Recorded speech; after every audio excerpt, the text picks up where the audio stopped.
ಕನ್ನಡ ನಾಡು ಇದು ಕನ್ನಡಿಗರ ನಾಡಿಮಿಡಿತ. ಈ ಒಂದು ಕಾತ್ರಿಕಿ ನದಿ ಪ್ರಾಂತ್ಯದಲ್ಲಿ ನಾವು ಬಂದಿದ್ವಿ. ಈಗಾಗಲೇ ನಿಮಗೆ ಗೊತ್ತಿರೋಂಗೆ ಮೊನ್ನೆ ತಹಸೀಲ್ದಾರ್ ಅವ್ರು ಏನು ಹೇಳಿದ್ರು, 144 ಸೆಕ್ಷನ್ ಜಾರಿ ಮಾಡಿದ್ದೀನಿ, ನದಿ ಪಾತ್ರದಲ್ಲಿ ಯಾರು ತಿರುಗಾಡೋಂಗಿಲ್ಲ, ಯಾವುದೇ JCBಗಳು ತಿರುಗಾಡೋಂಗಿಲ್ಲ, ಕೆಲಸ ಮಾಡೋಂಗಿಲ್ಲ ಅಂತ ತಹಸೀಲ್ದಾರ್ ಹೇಳಿದ್ರು. ಆದರೆ ಇಲ್ಲಿ ಬಂದು ನಾವು ನೋಡಿದಾಗ ಇಲ್ಲಿ ಭಾಳಷ್ಟು ಜನಗಳು ಉಸುಗನ್ನು ಸ್ಟಾಕ್ ಮಾಡಿ ಟ್ರ್ಯಾಕ್ಟರ್ ಮುಖಾಂತರ ಹೊಡೆಯೋ ಕೆಲಸ ಮಾಡ್ತಾಯಿದ್ದಾರೆ. ಇದು ಕಾನೂನು ಉಲ್ಲಂಘನೆ. ತಹಸೀಲ್ದಾರ್ ಏನು ಕೊಟ್ಟಂಥ ಹೇಳಿಕೆಗಳೆಲ್ಲ ಗಾಳಿಗೆ ತೂರ್ಯಾವ. ಯಾವುದೇ ಇಲ್ಲಿ ಸರಿಯಾದ ಆಡಳಿತ ಸರಿಯಾಗಿ ಕೆಟ್ಟೋಗಿದೆ ಆಡಳಿತ. ಅದು ಆಡಳಿತ ಅಂತ ಏನು ಉಳಿದಿಲ್ಲ. ಇದು ಊರು ಪಕ್ಕದಲ್ಲಿ ಅಲ್ಲಿ ಉಸುಗು ಸ್ಟಾಕ್ ಆಡೋದಲ್ಲಿ ಅಲ್ಲಿ ಚೆಕ್ ಡ್ಯಾಮ್ ಆಗ್ತಾಯಿಲ್ಲ, ಏನಾಗ್ತಾಯಿಲ್ಲ. ಇದರಿಂದ ಭಾಳ ತೊಂದರೆ ಆಗಿದೆ.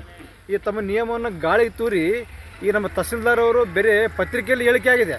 ಇಲ್ಲಿ ಯಾವುದೇ ರೀತಿಯಲ್ಲಿ ನದಿ ಪಾತ್ರದಲ್ಲಿ ಒಬ್ಬ ಪೊಲೀಸ್ ಸಿಬ್ಬಂದಿಯೂ ಇಲ್ಲ, ಒಬ್ಬ ಸರ್ಕಾರಿ ಆಡಳಿತ ಮಾಡುವಂಥ ಅಧಿಕಾರಿಯೂ ಇಲ್ಲ. ಎಲ್ಲ ಕುಲ್ಲ ಅಂಧ ದರ್ಬಾರ್, ಹೇಳುವವರು ಇಲ್ಲ ಕೇಳುವವರಿಲ್ಲ. ಈಗಾಗಲೇ ನೋಡಿದ್ದೀರಿ, ಎಲ್ಲ ಪುಟ್ಟಿಗಳು ಚಲಿಕೆಗಳು ಮುಖಾಂತರ ಅಲ್ಲಿ ಸ್ಟಾಕ್ ಮಾಡ್ತಾಯಿದ್ರು ಉಸುಗಳು. ಇದಾದರೆ ಹಿಂಗಾದರೆ ಜನಪ್ರತಿನಿಧಿಗಳು ನೀವೇನು ಮಾಡ್ತಾಯಿದ್ರಿ? ನೀವು ಅಧಿಕಾರಿಗಳು ನೀವೇನು ಮಾಡ್ತಾಯಿದ್ರಿ? ಬೇರೆ ಪತ್ರಿಕೆಗೆ ಸೀಮಿತನಾ? ಇದು ಭಾಳ ಯಕ್ಷ ಪ್ರಶ್ನೆ ಕಾಣ್ತಾ ಇದೆ.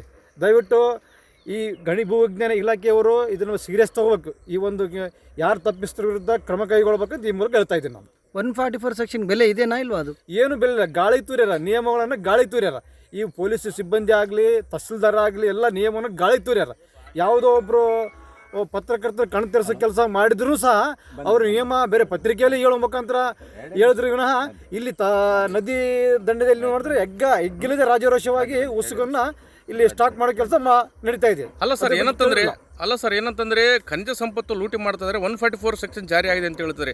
ಇಷ್ಟೊಂದು ಇದರ ಒಂದು ನದಿ ಪಾತ್ರದಲ್ಲಿರ್ತಕ್ಕಂಥ ತಹಸೀಲ್ದಾರ್ ಭೀಮರಾಯ್ ಅವರ ಆದೇಶಕ್ಕೆ ಏನಾದರೂ ಯಾಕೆ ಬೆಲೆ ಕೊಡ್ತಾ ಇಲ್ಲ? ಯಾಕಂದರೆ ಮರಳು ಕದಿಮೂರು ಏನು ಅಧಿಕಾರಿಗಳು ಒಂದು ರೀತಿಯಲ್ಲಿ ಬೆಲೆ ಕೊಡ್ತಾ ಇಲ್ಲ, ಎಲ್ಲಿಗೆ ಬಂದು ನಿಂತಿದೆ ಸರ್ಕಾರ? ಇದ್ರ ಬಗ್ಗೆ ಹೇಳ್ಬೇಕಂದ್ರೆ ರಾಜಕಾರಣಿಗಳ ಒತ್ತಡ ಅಂತ ನಾವು ಹೇಳ್ಬೋದು. ತಹಸೀಲ್ದಾರ್ ಅವರು ಏನು ಮಾಡ್ತಾರೆ, ಅವ್ರಿಗೆ ನಾನು 144 ಸೆಕ್ಷನ್ ಜಾರಿ ಮಾಡೀನಿ ಅಲ್ಲಿ ಅಂತ ಅವರು ಹೇಳ್ತಾ ಇದ್ದಾರೆ. ಇಲ್ಲಿ ಒಬ್ಬ ಕುಲಕರ್ಣಿಯವನು ಇಲ್ಲ, ಗಿರಿದವರಿಲ್ಲ, ಈ ಸಂಬಂಧಪಟ್ಟ ಅಧಿಕಾರಿಗಳು ಯಾರೂ ಇಲ್ಲ ಇಲ್ಲಿ. ಹೀಗಾಗಿ ಲೂಟಿ ಅಂತೂ ಎಗ್ಗಿಲ್ದ ಸಾಕ್ತಾ ಇದೆ. 144 ಸೆಕ್ಷನ್ಗೆ ಜೀವ ಇದೆನಾ ಇಲ್ವಾ? ಇಲ್ಲ ಅಂತ ಆಗಿದೆ. ಈಗ ಬೇರೆ ಪತ್ರಿಕೆಯಲ್ಲೇ ಆಗಿದೆ ಅದು 144 ಸೆಕ್ಷನ್. ನಿಮ್ಗೆ ಯಾರು ಮಾಹಿತಿ ಕೊಟ್ಟರು? ಇಲ್ಲಿ ನೋಡ್ರಿ, ಮರಳು ದಂಧೆ ಹಗಲು ರಾತ್ರಿ ನಡೀತಾ ಇದೆ ಅಂತೇಳಿ ಮಾಹಿತಿ ಕೊಟ್ಟರು, ನೀವು ಬಂದ್ರಿ, ವಿಸಿಟ್ ಮಾಡಿದ್ರಿ. ಹೌದು, ಅಂದ್ರೆ ಇಲ್ಲಿ ನಡೀತಾ ಇದ್ರೆ ಅಂಧ ದರ್ಬಾರ್. ಅಲ್ಲಿ ನೋಡ್ರಿ, ಮಿನಿಮಮ್ ಒಂದು 15-20 ಜನ ಗುಂಪು ಕಟ್ಟಿಕೊಂಡು ಚಲಿಕೆ ಪುಟ್ಟಿಗಳು ಮುಖಾಂತರ ಈಗ ಮುಸುಗನ್ನು ಸ್ಟಾಕ್ ಮಾಡಿ ಟ್ರಾಕ್ಟರ್ಗೆ ಸಾಗಿಸ್ತಾ ಇದ್ದಾರೆ. ಈಗ ನಾವು ಬಂದೀವಂತ ಅವ್ರು ಗ್ರಾಮಸ್ಥರೇನು ದೂರು ಕೊಟ್ಟಿದ್ರಲ್ರಿ? ಹೌದು, ಗ್ರಾಮಸ್ಥ ದೂರು ಕೊಟ್ಟಿದ್ದಾರೆ. ಸರ್, ನೀವೇ ತಹಸೀಲ್ದಾರ್ ಅವರು ಹೇಳಿದ್ರು 144 ಸೆಕ್ಷನ್ ಜಾರಿ ಮಾಡಿದ್ರು, ಆ ಥರ ಕಾನೂನು ಮಾಡಿ ಭಾಳ ಸ್ಟ್ರಿಕ್ಟ್ ಮಾಡಿವಿ, ಕಾನೂನು ತಪ್ಪಿಸ್ತಿರುತ್ತ ನಾವು ಕ್ರಮ ಕೈಗೊಳ್ತಂದ್ರಿ. ಏನೂ ಆಗಿಲ್ಲ. ಅದೆಲ್ಲ ಎಲ್ಲ ಸುಳ್ಳು ಹೇಳಿಕೆಗಳು. ಇದ್ರ ವಿರುದ್ಧ ತನಿಖೆ ಆಗಬೇಕಾಗಿದೆ. ಸಬ್ಸ್ಕ್ರೈಬ್ ಮಾಡಿಕೊಳ್ಳಲು ಕೂಡಲೇ ಪಕ್ಕದಲ್ಲಿ ಕಾಣುವ ಬೆಲ್ ಐಕಾನ್ ಕ್ಲಿಕ್ ಮಾಡಿ ನೋಟಿಫಿಕೇಶನ್ ಪಡೆಯಿರಿ.